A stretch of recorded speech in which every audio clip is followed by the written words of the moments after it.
Good evening. Welcome to our second in a series of special 50th Independence Conversations. My name is Dr. Kendall Major, and I have the distinct pleasure to interview Dame Marguerite Pindling. Ladies and gentlemen, I believe this interview will also serve as a masterclass in Bahamian exceptionalism and elegance.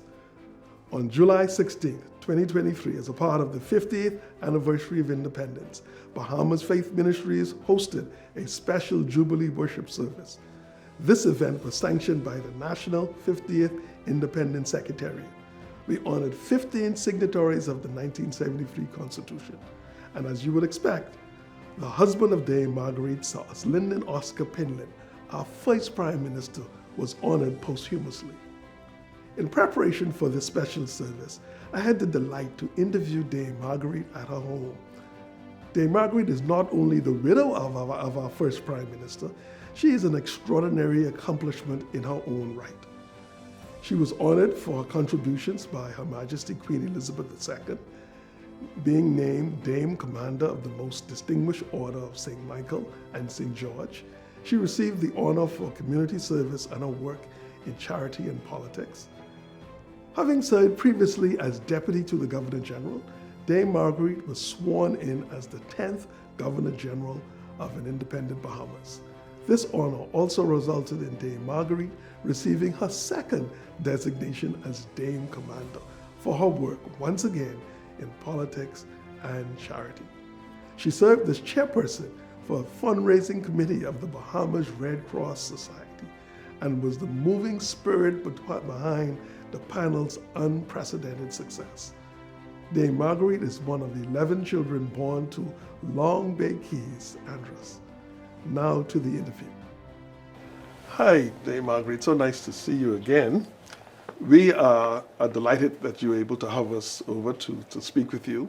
We are having at Bahamas Faith Ministries, on behalf of our senior pastor, Dr. Dave Burrows, we are hosting the signatories, the surviving signatories, and those who are not with us, of the 1973 Constitution, which 50 years ago, as we're celebrating our Jubilee this year, we're so excited. And your dear husband and our late father of the nation, Sir Lynden Oscar Pindling, featured very, very prominently in that.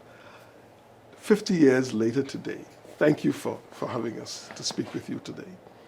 I want to begin by asking you this. 50 years ago, during the time when we were planning for independence of course, leading up to 1973, so Lynden and his cohorts went to London.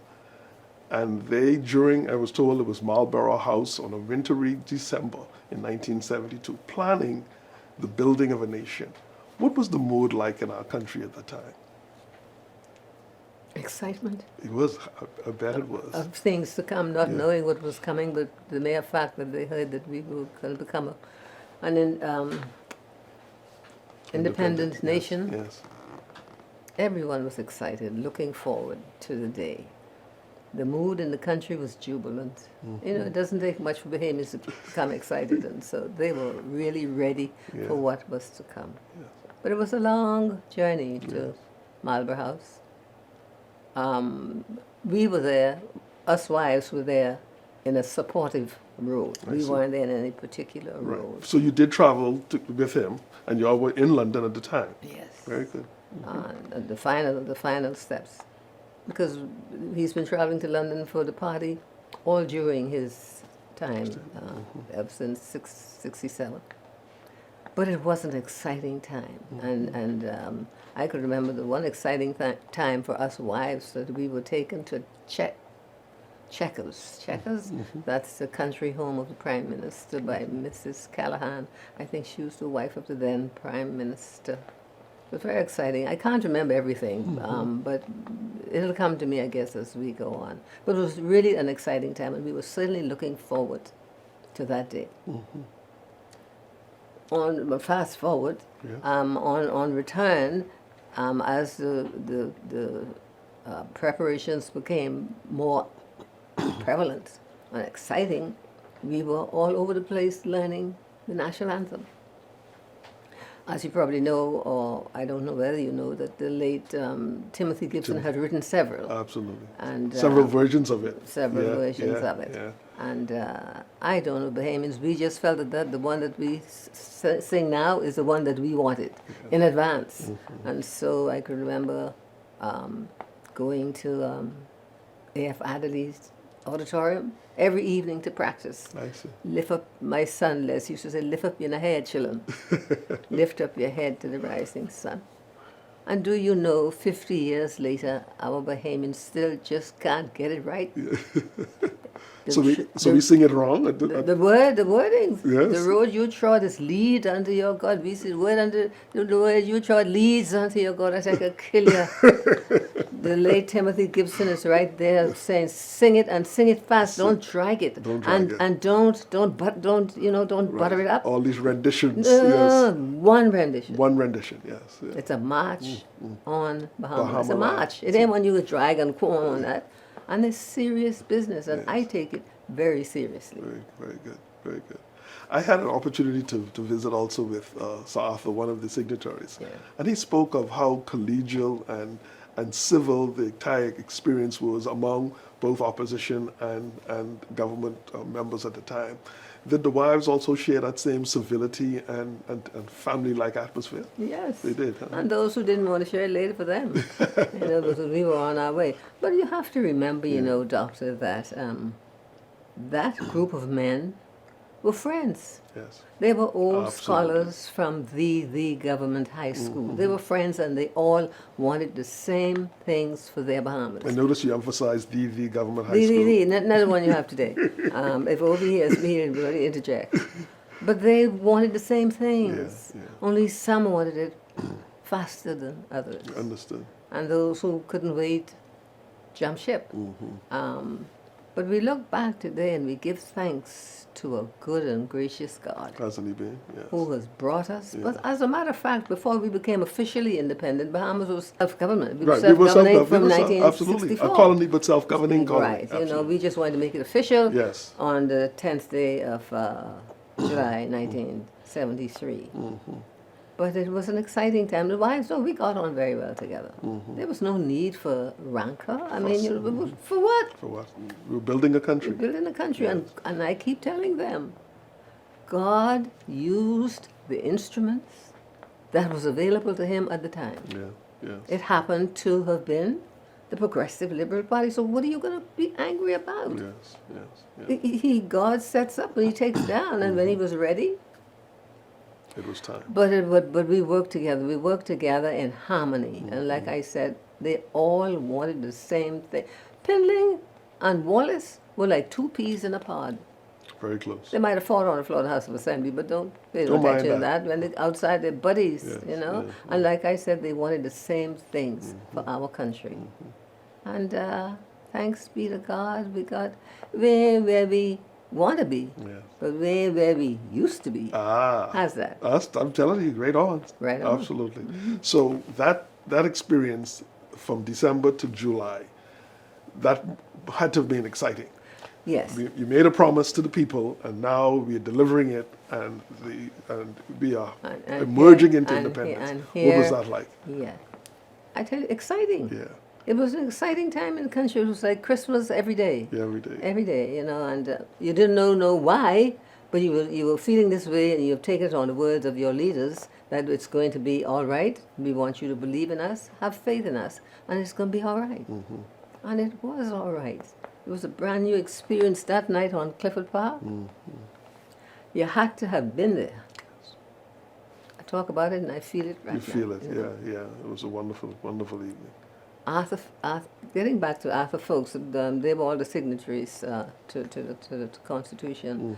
But I know they saying who didn't stay long. Some of them did leave because Christmas was coming. And we were all getting edgy because it was time to get home. And so they did some things. Whatever it was that they did, it was agreed to by all parties. Yes, yes. But that night, A.D. and Elo, their pet name. Sir Lynden turned to Hannah. Boy, 80, we getting there. Boy. And Mr. Hannah had that funny little cute laugh, you know, he said, we'll soon see, you know. And when the flags were lowered and Pindling was walking back to the crowd where we were standing, and he arrived just one step ahead of Mr. Hannah, they embraced and cried and says, boy, we made it. Oh, my. Oh, my God. And right then they were probably reflecting on Oh, their my past God. as little boys at government high. And not only that, and look- in the university in Yes. England, where they got the thought from the African The idea, students, yes, yeah. they're going back home to do this for their country, so Absolutely. let's try and see if we can do it for our Absolutely. country. And he says, boy, we made it, and they embraced. That was a, oh, I talk about it, and we accomplished much. Much more land to be possessed, but we accomplished much. Made plenty of mistakes along the way, but who don't make them? You got to make them You to gotta do make better. it. Absolutely. But that evening, you want to hear about that evening on the park? Absolutely. The Union Jack. The crowd, the people were so. I don't know whether we were crying or laughing, because the excitement, and Bahamian people know how to celebrate, and the flags were. And when it was time to lower the Union Jack, I think one of the officers is still alive with us today. The other one has gone on home. And we all standing there, bated breath. They lowered the Union Jack. And then they started to hoist this pretty colorful aquamarine black and gold that we called we own. Weetings. Weetings, Yeah. absolutely. Yeah. And when Pindling got back, the Union Jack was already off the rope and all that. And he nudged me in my side, as he always did. He said, honey, it looked like she ain't gonna move. And everybody with bated breath, waiting to see what's up, because there was no breeze blowing. No breeze. The flag was just laying Right there. there. And everybody waiting, you know, outside. And then suddenly, a little breeze came from nowhere, we thought. And later we learned that the late Mr. Harold Munnings, who works with Ministry of Works, had a fan in the back trunk of his car. Are you serious? This is what we were told. Okay. And he put that fan to the base of the flagstaff and turned the fan on. And then suddenly, she stopped. Flooded. The whole place erupted. The whole place erupted. That needed to happen. And then after the emblazoned of the God Save the Queen, then there was this God Save the Bahamas. Yes, yes, right. Oh my Lift God. up your head. Lift up your head, children. Yes. And they started to sing Lift Up Your Head to a New Bahamas. And if you think God wasn't living here, he came and he made a way for us, and that evening he was ever present. It was a perfect evening. And like Hannah and Pindling embraced and said, boy, we made it. Oh, the tears of joy. But you had to have been there. A new nation was born with a brand new people. And as you know, Bahamians, we are the most beautiful people in the world. Unquestionable. As this country is the most beautiful in the world. But we are a forgiving people, and all the mistakes that we would have made prior to all of that was washed away in happy tears that evening on Clifford Park. That was a reset. That was a new beginning. and that was a renaissance. And like I told the reporter who said something, I said, we stepped out on faith, Yes, yeah. believing. It was because we believed. Because if we didn't believe, it could have fallen apart. Absolutely. Because we didn't know where we didn't know what was ahead of us, but with the help of Almighty God directing us. So Lynden played an absolute pivotal role during that period, and his legacy and his work continued on as Prime Minister of a sovereign country. 50 years later, how would you like him to be remembered? Just remember him. Don't forget. I also want him to remember that he sacrificed his family. He did. He sacrificed he forgot he had a family. In fact, I read that he got married, y'all got married in 1956, and 3 days later he was in election. So Lynden would have been he was elected on the 8th day of June, 1956. As a matter of fact, Pindling left the campaign to get married. Oh, gee.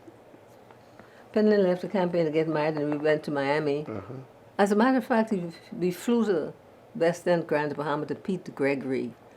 He was a practicing attorney, and he had a lot of clients in Grand Bahama. And he left me in a guest house, I don't remember where, to go and collect his funds in order to go to Miami. He had no money. Collected his fees. We went to Miami. We arrived in Miami to find there was no room in the inn because there was some convention, ex-convention going on. He had no reservations. And then suddenly he remembered he had a lawyer friend living in Liberty City who was married to Smiley Butler's cousin. Liberty City, a lot of behaviors. Yeah. And he put us up for a week. Got married 1 week away from the campaign. And then came back to... As a matter of fact, he got married and didn't tell his pa. Is that so? I met his parents for the first time when we rented it. As a matter of fact, we rented a place, but when they discovered it was for Pindling and the PLP, we were brand new. It was they didn't want to hear these black people talking about no PLP. They refunded Pindling's rent, and we had nowhere to stay. Oh, boys. So y'all eloped. Something like that. And we had to go and live with his parents. Okay. And then he went back on the campaign trail. Gotta go. And then on like I said, on the 8th day of June 1956, he was elected. So on the 8th day of this month, he will have an anniversary. I would have been on the public stage for 67 years. Oh, wow. Can you imagine? It's a long time. But Pindling had a vision. He was a visionary, and he to leave the campaign. How sure can you think you could be? Yeah. You could just leave and go and frolicking and but he got elected. He got it done and got elected. He did what he had to do. But I started to say that it'll come back as we go. But that was Fox and Pindling. But Mr. Fox was Sir Randall was such a colorful gentleman. Only his name appeared on the ballot sheet. The ballot sheet on Southern Senior School, I think that's for the polling division. And the late Sir Clifford Darling heard about it, dashed up there quickly in his big limousine and gathered up all the ballots and reprinted some very quickly with Fox and Pindling's name on the ballot. Otherwise it would have been only Fox. Only Fox. Pindling's name was not there. But we look back now, and that picture over there you see is his first day in the House of Assembly, July the 7th, 1956. And he been no looking back after that. Been on the move. But I would like him just to be remembered for the work, the sacrifices that he's made. Tremendous. And of course we all enjoyed because there was so much to be done. There were so many islands to visit and to look after. They criticized him in South Andrews to say that he could have done more. But I told him that he was Prime Minister of the Bahamas, not Kemps Bay. Every island had to get their little piece because we were so neglected. It's on family islands, you had to get out of school at the age of 14. What do you do after that? Go fishing, farming, go on a contract, get married, have children, and that was it. No career, no life, no life. And so there was a lot. We had to build a new Bahamas. And I'm satisfied. I'm satisfied how far we have come. Because we came a long way. We certainly have. Came a long way. And all of those out there, where we living out here, this was a restrictive covenant. You can live out here. You can live out here now. A white lady had to purchase this property for us and then reconvey it back to us in order to live here. Isn't that something? In your own country. And now I understand those who left are wanting to come back now. Because there's no place like the Bahamas. Isn't it? No place like it. You know, as I reflect on listening to you, you are speaking as a devoted mother and wife of the father of our nation. But your story is also a compelling story in your own right. I know you probably never saw all of what you see now. How you can see? Who Because told you? I know. Who told you could see? Absolutely. There was nothing there. Absolutely. You know that if my mama them on the family island always said, hard-headed bird don't make good soup. Hard-headed boy, Don't make good soup. And if the then government had listened to the opposition, we might not have been what we are today. Yeah. But they refused to listen. It was like, who? Let my people go? And Pharaoh refused to. And so drastic measures had to be taken in order for them to pay attention to what we're saying. 1962, when we voted, we got the votes, but we didn't get the seats. And that had to, and we were saying it had to be changed because it's not, what's that word is? Social justice. It was injustice. They won't listen. Gerrymandering. Gerrymandering. Every time an election, we get the votes and they got the seats. That wasn't right. The children on the aisle said, that ain't fair. Only fair. So we had to change it. So you throughout your tenure, you served also as Governor General of the Commonwealth of the Bahamas. You were chair. Can you imagine I was on the front line from 56? I know. That little barefoot girl from Andros. Of Andros. Long Bay Keys, Long Andros. Bay Keys. Yeah. Not knowing what was ahead of me. But like I said, we serve a good and gracious God. Yeah. And I told somebody some time ago that God does not call the qualified. He qualifies the call.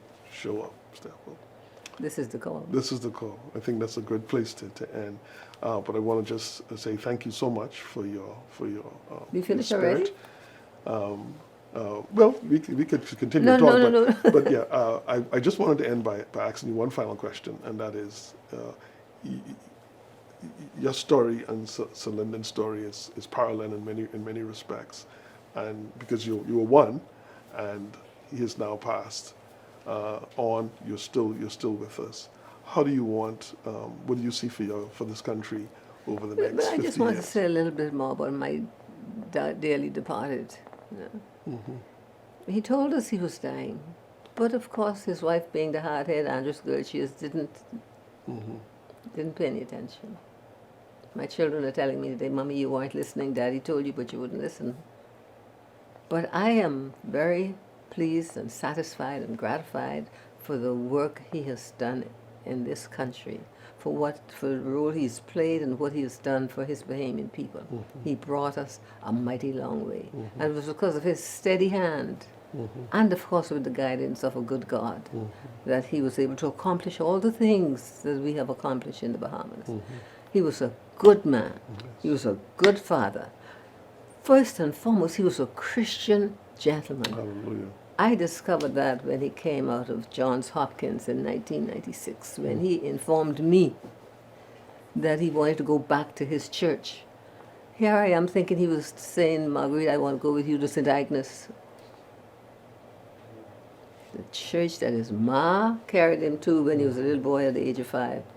He laid on his bed in the hotel room and says, when I go back home, I want to return to my church. I had to discover that, like everybody else discovered. For that I am grateful, and so that is why he was able to lead with such a steady hand. And always able to put God first. And he didn't accomplish all the things he wanted to accomplish. He wanted, first and foremost, in 1992, had he won, to institute National Youth Service and National Health Service for the people. And that would have completed his journey. Oh, I mean, and look where we are now. We need them desperately. Yeah. Well, this has certainly been a wonderful experience for me personally, and I'm sure the wider Bahamas will appreciate this conversation in time immemorial. Thank you once again for gracing us with your presence. And I want to thank the Bahamian people for allowing him to have been able to serve for so long. And the people sent him back every time. He ain't put himself back there. Every election they sent him back because he wasn't finished what he was doing. And I'm very proud of the work that he's done. And a grateful wife. And he was a good teacher. Yes, yes. Thank you once again. Appreciate Pleasure. you. Bless you. Thanks once again to Dame Marguerite for the opportunity granted to us. It is our hope that you enjoyed our conversation. Thank you once again for being a part of our special 50th Independent Conversations. Good evening.